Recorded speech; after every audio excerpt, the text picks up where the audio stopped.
जानकी वल्लभ विजयते। नमो राघवाय।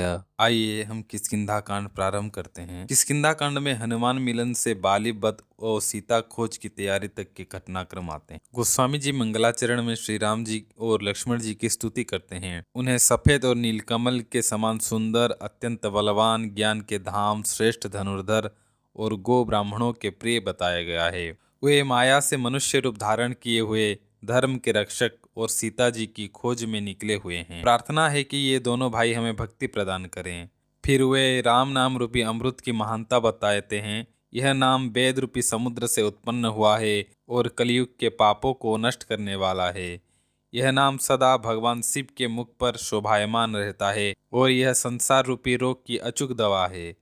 वे पुण्यात्मा पुरुष धन्य हैं जो इस राम नाम रूपी अमृत का निरंतर पान करते हैं। फिर वे काशी की महिमा कहते हैं, जहाँ शिव और पार्वती निवास करते हैं। उस काशी को मुक्ति की जन्मभूमि, ज्ञान का भंडार और पापों को नष्ट करने वाली जानकर उसका सेवन अवश्य करना चाहिए। फिर वे मन को धिक्कारते हुए कहते हैं कि वह उन भगवान शंकर को क्यों नहीं भजता, जिन्होंने भयानक हलाहल विष, जिससे सभी देवता जल रहे थे, उसको स्वयं पी लिया था। शंकर जी के समान कृपालु और कोई नहीं है। फिर वे घटनाक्रम में प्रवेश करते हैं। सीता जी की खोज में श्री राम और लक्ष्मण चलते हुए ऋष्यमुख पर्वत के पास पहुंचे। उस पर्वत पर वानरराज सुग्रीव अपने मंत्रियों के साथ रहते थे। जब सुग्रीव ने दूर से अतुलनीय बल की सीमा स्वरूप इन दो सुंदर वीरों को आते देखा तो वह अत्यंत भयभीत हो गए। उन्हें लगा कि कहीं ये उनके शत्रु बाली के भेजे हुए न हो। भयभीत सुग्रीव ने अपने मंत्री हनुमान जी को आदेश दिया, हे हनुमान, ये दोनों बल और रूप के भंडार हैं। तुम तुरंत ब्राह्मण का वेश धारण करके जाओ और उनसे बात करो।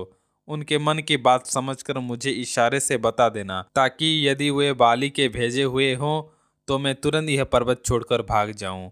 सुग्रीव का आदेश मानकर हनुमान जी ने ब्राह्मण का रूप लिया और श्री राम लक्ष्मण के पास जाकर मस्तक नवाया। उन्होंने अत्यंत आदर से पूछा, हे स्वामी, आप सांवले और गोरे शरीर वाले क्षत्रिय वेश में वन में क्यों घूम रहे हैं, जो आपके कोमल चरणों के लिए कठिन है? आपके सुंदर अंग वन की धूप और हवा को सह रहे हैं।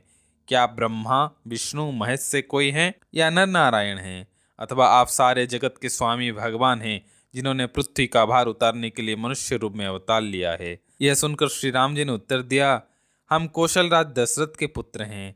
राम और लक्ष्मण नाम है और पिता का वचन मानकर वन में आए हैं। हमारे साथ मेरी पत्नी थी, जिन्हें यहाँ एक राक्षस हर ले गया है। हे ब्राह्मण, हम उसी की खोज में घूम रहे हैं। हमने अपनी कथा बता दी, अब आप अपनी कथा बताइए। श्री राम जी की बातें सुनते ही हनुमान जी ने उन्हें तुरंत पहचान लिया। वह प्रेम में विह्वल होकर उनके चरणों पर गिर पड़े। वह सुख इतना अधिक था कि उसका वर्णन नहीं किया जा सकता।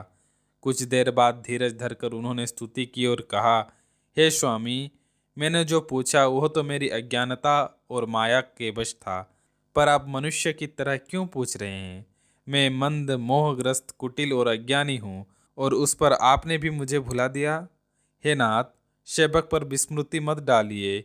सेवक का पालन करना तो स्वामी का धर्म है। यह कहकर हनुमान जी ने अपना असली बानर रूप प्रकट किया और प्रेम से अकुलाकर प्रभु के चरणों में गिर गए।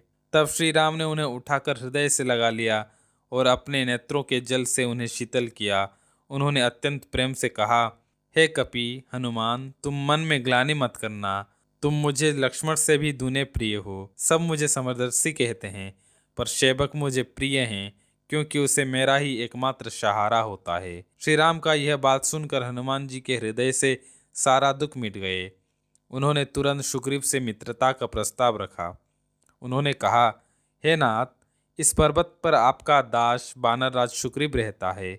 आप उसे दीन जानकर उससे मित्रता कीजिए और उसे निर्भय कर दीजिए। वह आपकी पत्नी सीता जी की खोज के लिए करोड़ों वानरों को भेजेगा। फिर हनुमान जी ने श्री राम और लक्ष्मण जी को अपनी पीठ पर बैठाकर सुग्रीव के पास पहुंचाया। सुग्रीव ने श्री राम को देखते ही अपने जन्म को धन्य माना।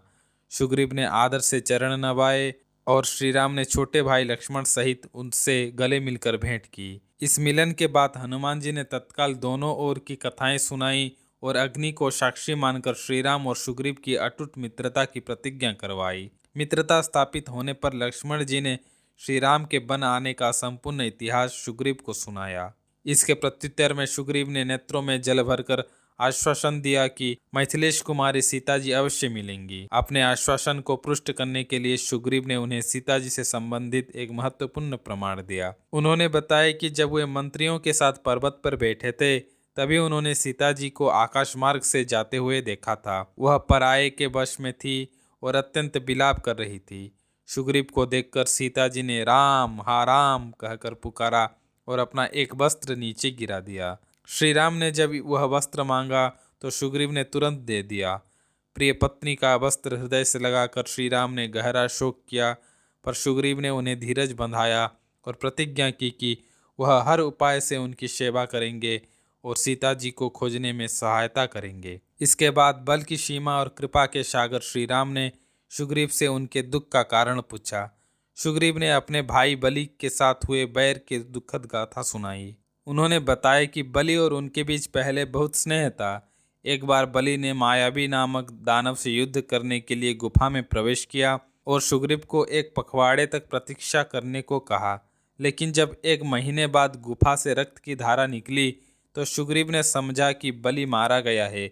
गुफा पर एक बड़ी शिला लगाकर भाग आए। नगर लौटने पर मंत्रियों ने उन्हें जबरदस्ती राज्य दे दिया। जब बाली उस मायावी को मारकर लौटा और सुग्रीव को राजा के आसन पर देखा तो उसने इसे छल मानकर सुग्रीव को शत्रु की तरह मारा और उनका राज्य तथा पत्नी रुमा को छीन लिया। सुग्रीव इस भय से समस्त लोकों में बेहाल होकर भटकते रहे हैं। बाली इस पर्वत पर नहीं आता, फिर भी वह मन में भयभीत रहते हैं। सेवक सुग्रीव का दुख सुनकर दीन दयालु श्री राम की दोनों विशाल भुजाएं क्रोध से फड़क उठीं।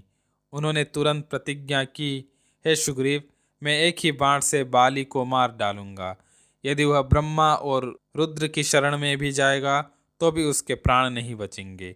अपनी इस प्रतिज्ञा के साथ श्री राम ने सुग्रीव को सच्चे मित्र का धर्म समझाया। उन्होंने कहा कि जो मित्र के दुख से दुखी न हो उसे देखना भी पाप है।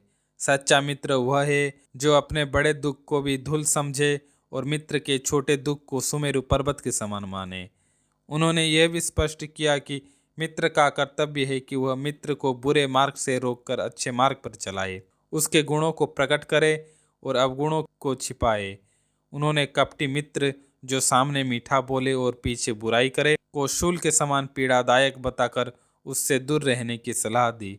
अंत में श्री राम ने सुग्रीव से कहा कि वह उनकी शक्ति पर भरोसा रखे और सारी चिंता छोड़ दे, क्योंकि वे हर तरह से उनका काम पूरा करेंगे। श्री राम से बाली वध की प्रतिज्ञा और मित्रता का धर्म सुनकर भी सुग्रीव के मन में बाली के अत्यधिक बल को लेकर अभी भी संशय था। उन्होंने श्री राम से कहा कि बाली महान बलवान और युद्ध में अत्यंत धीर है। तब सुग्रीव ने श्री राम को दुंदुभी राक्षस की विशाल हड्डियां और शाल के 7 वृक्ष दिखाए।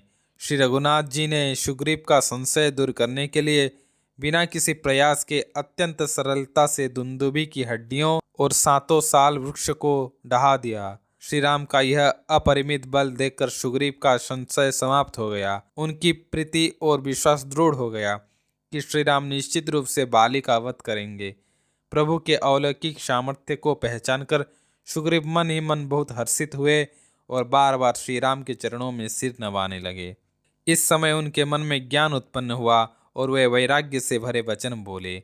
उन्होंने कहा कि हे नाथ, आपकी कृपा से मेरा मन अब स्थिर हो गया है और मैं सुख संपत्ति परिवार और बड़प्पन को त्याग कर दिन रात आपकी सेवा ही करूँगा, क्योंकि संत कहते हैं कि ये सब राम भक्ति के विरोधी हैं। सुग्रीव ने यहाँ तक कहा कि बाली तो मेरा परम हितकारी है, जिसकी कृपा से मुझे शोक का नाश करने वाले आप मिले। अब तो यदि उससे स्वप्न में भी लड़ाई हो जाए तो जागने पर मेरा मन संकोच से भर जाएगा। सुग्रीव की यह वैराग्य युक्त वाणी सुनकर हाथ में धनुष धारण किए हुए प्रभु श्री राम मुस्कुराए। उन्होंने सुग्रीव से कहा कि तुमने जो कहा वह सब सत्य है, पर हे सखा, मेरा वचन कभी मिथ्या नहीं होता, अर्थात मैं बाली को मारकर तुम्हें राज्य अवश्य दूंगा। उन्होंने आगे यह भी कहा कि मदारी के बंदर की तरह श्री राम ही सबको नचाते हैं, जैसा कि वेद कहते हैं। अंत में श्री रघुनाथ जी ने सुग्रीव को साथ लिया और अपने हाथों में धनुष बाण धारण करके किष्किंधा की ओर प्रस्थान किया।